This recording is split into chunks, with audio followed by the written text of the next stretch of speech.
We have some more breaking news to get to on day 3 of NFL free agency. You're watching Philadelphia Eagles Now by Chat Sports. My name is Chase Sr., and on the third day of free agency, Howie Roseman and the Eagles have finally signed an external free agent. They've let a lot of players walk.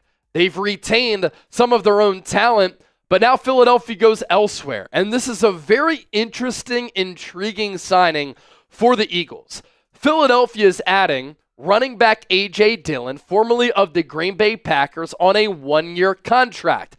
Not sure what the money is going to be, but I can't imagine it's going to be for that much coin.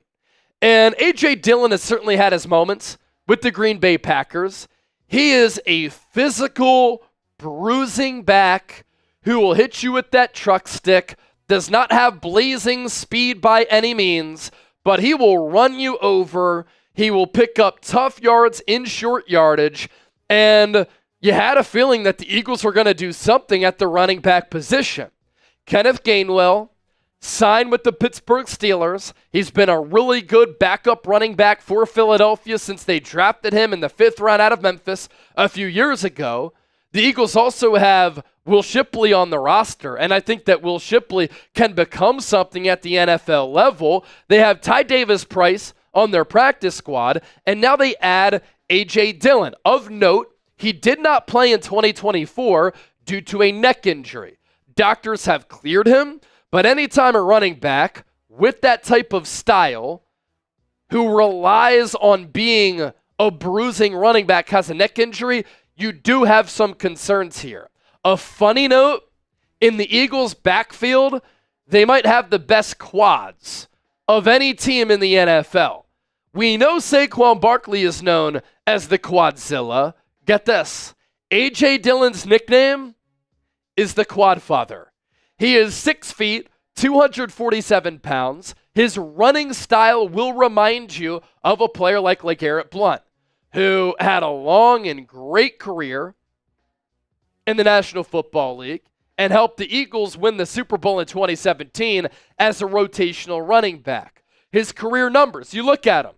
He was a 2nd-round pick out of Boston College, where he is the program's leader in rushing yards in program history. And the Packers took him in the 2nd round with the 62nd overall pick in the 2020 draft. And he never really ended up being the bell cow running back that the Packers thought he was going to be. He's only started in his career 11 games. That's not the return that you want on a 2nd-round pick, but he has had some pretty solid production throughout his career. Year 1 as a rookie, he plays in 11 games, 46 carries, 242 yards, 5.3 yards per carry with 2 touchdowns. In year 2, 187 carries, 803 yards, 4.3 yards per carry, 5 touchdowns. Statistically, as far as rushing yards picked up, best year of his career. 2022, 186 carries, 770 yards, 4.1 yards per carry, 7 touchdowns. And then in 2023, 178 totes, 613 yards on the ground, 3.4 yards per carry, and 2 touchdowns. Throughout much of his tenure, he was always the backup behind Aaron Jones, and now he'll be a backup for Philadelphia here. And we'll see who's going to be the RB2 on this Eagles roster behind Saquon Barkley. And you do have to have some concerns with Saquon going into 2025. The history of the last few running backs who have led the league in rushing, the following year, they've missed a lot of time, and their usage has gone down greatly. And that's Derrick Henry, that's Josh Jacobs, recently that's Christian McCaffrey, and hopefully that does not happen with Saquon. He's a freak athlete, does have a little bit of an injury history. That's, of course, a little bit of a concern, but he's a freak athlete on a loaded offense with an excellent offensive line, regardless of what the Eagles do at that right guard spot. But you always need insurance at the running back spot. And this acquisition of A.J. Dillon, it's going to be insurance at the running back spot. I'm confident that Will Shipley could be a good player. At Clemson, he was like a poor man's version of Christian McCaffrey. Not just saying that because he's white. Because what we saw from him in the preseason, what we saw from him in the regular season, you saw some juice. You saw some pop there. When he was a return man, you saw some ability. Then you bring in AJ Dillon. I'm always a fan that when you put together a running back room and a running back group, you want to have different styles. Saquon Barkley's one of one. Will Shipley is his own player. AJ Dillon is that physical, run you over type of running back. And let me just throw this out there as it just crosses my mind. It's a lot of talk that teams want the tush push, the brotherly shove banned.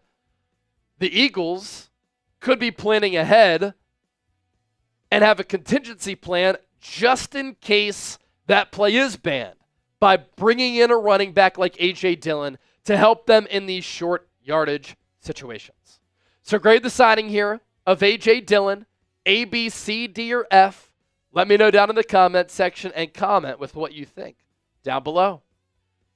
Our friends at Fanatics hooking all of you up as members of the Bird Gang with some Eagles Super Bowl gear. It's available now at chatsports.com/EaglesSB. That'll take you to Fanatics, and when you use that link down below, it supports the show, but it also lets Fanatics know that Chat Sports sent you.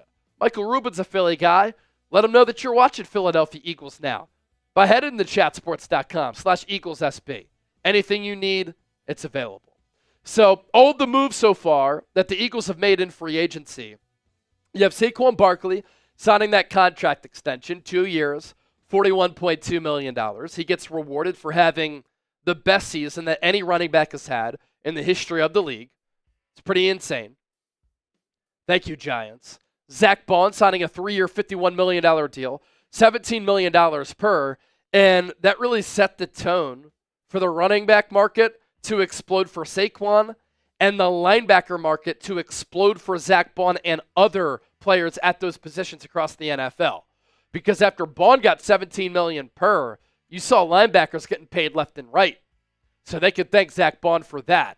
Thought it was critical for the Eagles to bring him back. He was the free agent who I thought the Eagles needed to bring back among the in-house free agents, and he's the only one that they've retained of significance. They've let everybody else walk. And I don't think they're going to bring back Mekhi Becton. They traded Kenny Pickett to Cleveland for Dorian Thompson-Robinson and a 5th-round pick. That's a great move by Howie Roseman. Can't wait to see what DTR can do as a developmental player in this Eagles organization. Kenyon Green, another developmental piece. Eagles traded away C.J. Gardner-Johnson. Still hate the move. But Kenyon Green and Tyler Steen will compete for that right guard spot. Jeff Stoutland going to try to work his magic, and they'll be a fraction of the price of what Becton will get in free agency. And then today, 2 moves once the new league year got underway. Philadelphia signing Ben Van Sumeren to a 1-year deal. Full details, we'll see what they are, but he brings the Eagles value as a player who could play linebacker. Keep in mind, they lost Oren Burks, who's a great special teamer. Ben Van Sumeren, a special teams ace, and he can help you on special teams. So they're going to pay minimal money to a player who can help in all 3 phases. AJ Dillon also added today, and that's what we've been talking about here over the last several minutes. As for the players who the Eagles have lost, to give you a refresher, Isaiah Rodgers to the Vikings, Milton Williams to the Patriots, Darius Slay to the Steelers, Josh Sweat to the Arizona Cardinals, Kenny Pickett traded to the Cleveland Browns, Tanner McKee, it's your time as QB2. Oren Burks to the Bengals, C.J. Gardner-Johnson traded to the Texans, and Kenneth Gainwell signing with the Pittsburgh Steelers. Why would you not subscribe to the channel? And if you ain't subscribed, you ain't alive. Hit that sub button right now for the most elite Eagles coverage right here on YouTube.